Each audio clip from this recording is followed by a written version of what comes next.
Welcome to while. నేను మీ జాకిర్ హుసేన్. ప్రస్తుతం ఏపీలో యోగాంధ్ర చాలా హాట్గా వినిపిస్తోంది. సో అసలు ఏపీలోనే ఈసారి స్టార్ట్ చేయడానికి ఏంటి రీజన్, అట్లానే నరేంద్ర మోదీ గారు కూడా వస్తున్నారు ఈసారి.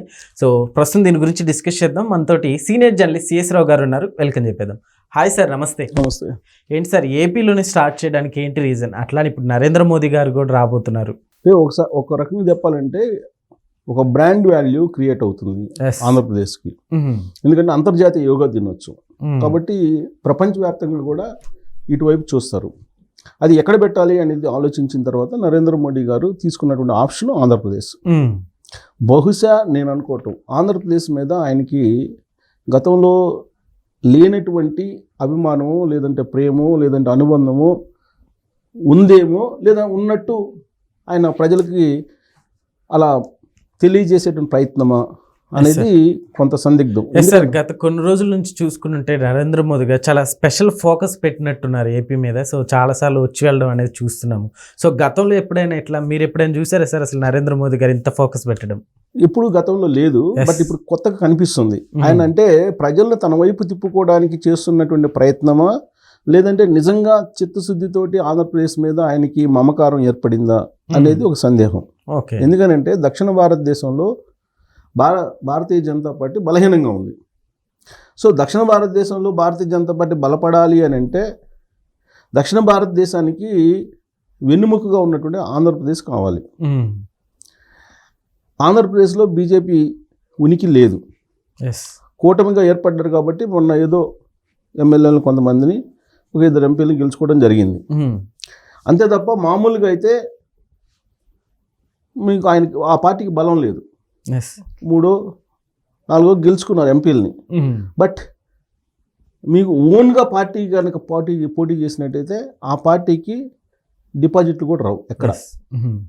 ఆ పార్టీకి ఉన్నటువంటి ఓట్ బ్యాంకు 4% అని చెప్పి సర్వే సంస్థలు చెబుతున్నాయి. అందుకే కూటమి ఏర్పడ్డారు. కూటమిలో ఎంతో కొంత లబ్ధి పొందారు వాళ్ళు.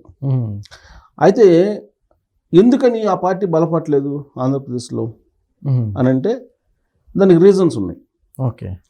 రాష్ట్రం ఏర్పడింది. రాష్ట్రం ఏర్పడిన తర్వాత 2014లో కూటమి ప్రభుత్వం ఏర్పడింది అక్కడ. అయినప్పటికీ కేంద్ర ప్రభుత్వం నుంచి పూర్తి సహకారం రాలా, ప్రత్యేక హోదా ఇవ్వలేదు, పూర్తి సహకారం అందలేదు. దాంతో మరింత వెనకబడిపోయింది ఆంధ్రప్రదేశ్. ఆ బాధ ఉంది ఆంధ్రప్రదేశ్ ప్రజల్లో. ఇంకోటి ఏంటంటే నరేంద్ర మోడీ గారు 2014 ఎన్నికల సందర్భంగా ఒక ప్రామిస్ చేశారు ఆంధ్రప్రదేశ్ ప్రజలకి. ఢిల్లీ తరహా రాజధాని నేను కట్టిస్తాను మీకు అని చెప్పి ఆయన ప్రామిస్ చేశారు. ఆ ప్రామిస్ని ఇప్పటి వరకు నెరవేర్చలే ఆయన. అది ఆంధ్రప్రదేశ్ ప్రజలందరికీ ఖచ్చితంగా ఆయన మీద వ్యతిరేకత అయితే ఉంటుంది. బహుశా ఆ విషయాన్ని తెలుసుకున్నటువంటి నరేంద్ర మోడీ గారు ఆంధ్రప్రదేశ్ ప్రజల మన్నలను పొందడానికి, ఆంధ్రప్రదేశ్ ప్రజలను తన వైపు తిప్పుకోవడానికి ఇప్పుడు కూటమి ప్రభుత్వం ఏర్పడింది కాబట్టి అన్ని రకాల సహాయ సహకారాలు అందించడంతో పాటు దానికి ఒక బ్రాండ్ క్రియేట్ చేస్తున్నారు చంద్రబాబు నాయుడు గారు. దానికి సహాయ సహకారాలు అందించాలని చెప్పి అనుకొని ఉండొచ్చు. అందుకే ప్రపంచ యోగా దినోత్సవం ప్రారంభమై 10 సంవత్సరాలు అయిపోయింది. దశాబ్ది ఉత్సవాలు ఇవి. సో 10 సంవత్సరాలు అయిపోయినాయి. 10 సంవత్సరాలు అయిపోయిన తర్వాత 11వ సంవత్సరాలకు ఎంటర్ అవుతున్నాం. ఇవి ఒక మైల్ స్టోన్. ప్రపంచ యోగా దినోత్సవ అనేదానికి ఒక మైల్ స్టోన్ ఇది. ఇలాంటి ప్రాముఖ్యత ఉన్నటువంటి ఇలాంటి కార్యక్రమాన్ని ఆంధ్రప్రదేశ్లోనే నిర్వహించాలని చెప్పేసి ఆయనే సూచించారు. చంద్రబాబు నాయుడు గారు ఆహ్వానించారు, హార్ట్ఫుల్గా ఆహ్వానించారు. ఆహ్వానించి నరేంద్ర మోడీ గారు ఊహించని దానికంటే కూడా ఇంకా ఎక్కువగా దీన్ని సక్సెస్ చేయాలని చెప్పి చంద్రబాబు నాయుడు గారు తపన పడుతూ ఉన్నారు. గత 4 రోజుల నుంచి ఆంధ్రప్రదేశ్ ప్రజల్ని సన్నద్ధం చేశారు. 5 లక్షల మంది ఒకేసారి నరేంద్ర మోడీ గారితో విశాఖలో యోగా చేయబోతున్నారు. ఇది ఒక రికార్డు. సార్ గతంలో ఇంతకు ముందు ఎక్కడ జరగలేదు అంటారు? ఇంత పెద్ద ఎత్తున జరగలేదు. అందుకే గిన్నిస్ రికార్డు, 2 గిన్నిస్ రికార్డుల కోసం ఇప్పుడు చంద్రబాబు నాయుడు గారు ప్లాన్ చేశారు. ఒకటి 5 లక్షల మంది నరేంద్ర మోడీ గారితో ఒకేసారి పార్టిసిపేట్ చేయడం.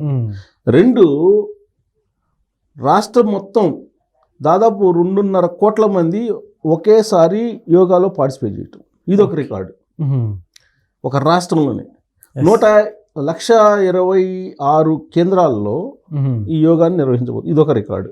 ఓకే. సో ఇవి కాకుండా మళ్ళీ వరల్డ్ బుక్ రికార్డ్స్ కొన్ని ఒక 20 సాధించాలని ప్లాన్ చేశారు. సో ఇదంతా ఒక ఎత్తు అయితే నరేంద్ర మోడీ గారు వస్తున్నారు దీనికి.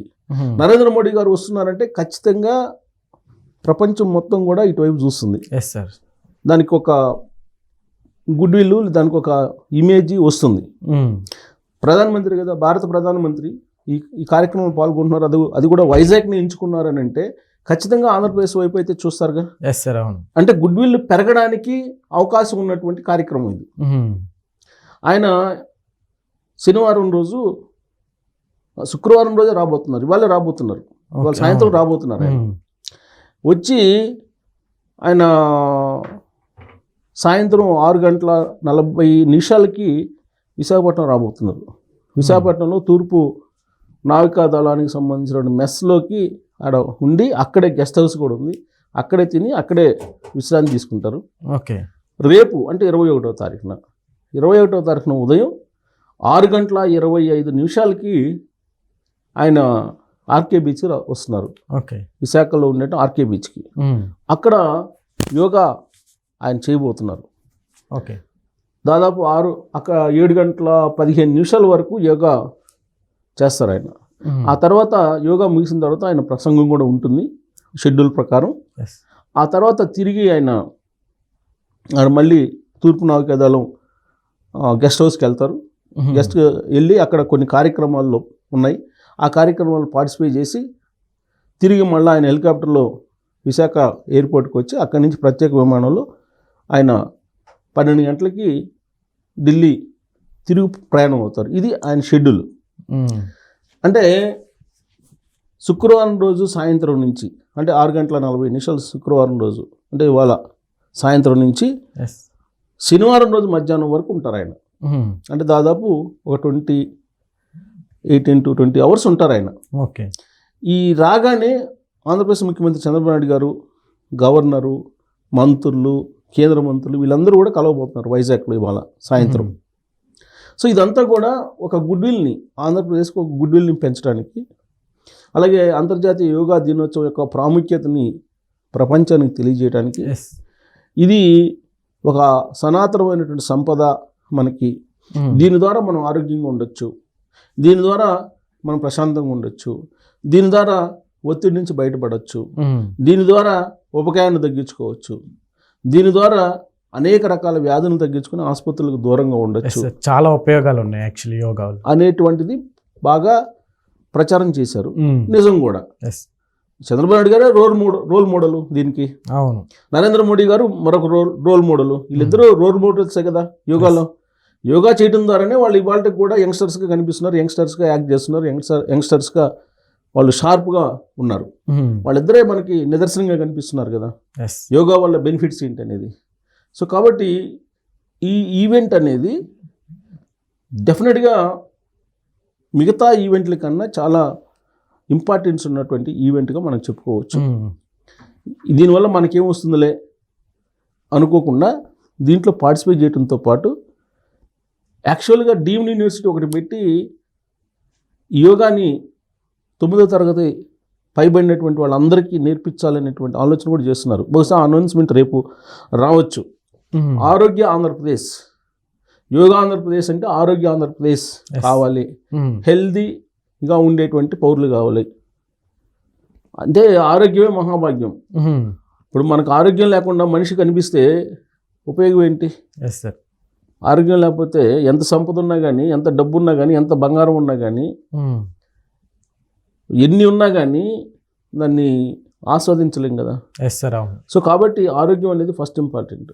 ఈ ఆరోగ్యాన్ని కాపాడుకొని ఆరోగ్యమైనటువంటి ఆంధ్రప్రదేశ్ని కనుక తయారు చేయగలిగితే నిజమైనటువంటి సంపద అది అని చెప్పి భావిస్తూ చంద్రబాబు నాయుడు గారు చిత్తశుద్ధితో ఈ కార్యక్రమాన్ని విజయవంతం చేయాలని చెప్పి ప్రయత్నం చేస్తున్నారు. నరేంద్ర మోడీ గారు ఏంటంటే ఆంధ్రప్రదేశ్కి ఒక గుర్తింపు తీసుకురావాలి, మిగతా రాష్ట్రాలకు అన్నిటికన్నా కూడా దీన్ని విజన్ తోటి అభివృద్ధి మార్గాన్ని తీసుకెళ్ళాలని చంద్రబాబు గారు భావిస్తున్నారు. కాబట్టి ఆయనకి సహాయ సహకారాలు అందిస్తే అక్కడ ఉండేటువంటి ప్రజలు ఆదరిస్తారు. రాబోయేటువంటి రోజుల్లో రాజకీయంగా కూడా దక్షిణ భారతదేశంలో భవిష్యత్తుకి అక్కడ పునాది వేసుకోవచ్చు. ఇలాంటి ఆలోచనలు ఉండొచ్చు ఒక రాజకీయ నాయకుడిగా. సో బహుశా అందుకే ఆంధ్రప్రదేశ్కి ప్రాధాన్యత ఇస్తూ ఈ కార్యక్రమాన్ని ఆంధ్రప్రదేశ్లో ఉండడానికి కారణం. రెండేది ఏంటంటే మీకు మిగతా రాష్ట్రాల ముఖ్యమంత్రులకి యోగా మీద అంత పట్టు లేదు. చంద్రబాబు నాయుడు గారికి యోగా మీద ఒక పట్టు ఉంది. దాని గురించి పూర్తి తెలుసు ఆయనకి. బహుశా ఆ కోణం నుంచి అయినా ఇక్కడనే చేయాలని చెప్పి ఆయన భావించి ఉండొచ్చు నరేంద్ర మోడీ గారు. ఎనీహౌ వరల్డ్ వైడ్గా ఒక గుర్తింపు ఆంధ్రప్రదేశ్కి రాబోతుంది, గుడ్ విల్ రాబోతుంది. ఈ గుడ్ విల్ కారణంగా పెట్టుబడులు వస్తాయి, పెట్టుబడుల కారణంగా ఉద్యోగాలు వస్తాయి, వీటన్నిటి కారణంగా ఆంధ్రప్రదేశ్ అభివృద్ధి చెందుతుంది. అంతిమంగా దాని లక్ష్యం అది. Okay sir, thank you.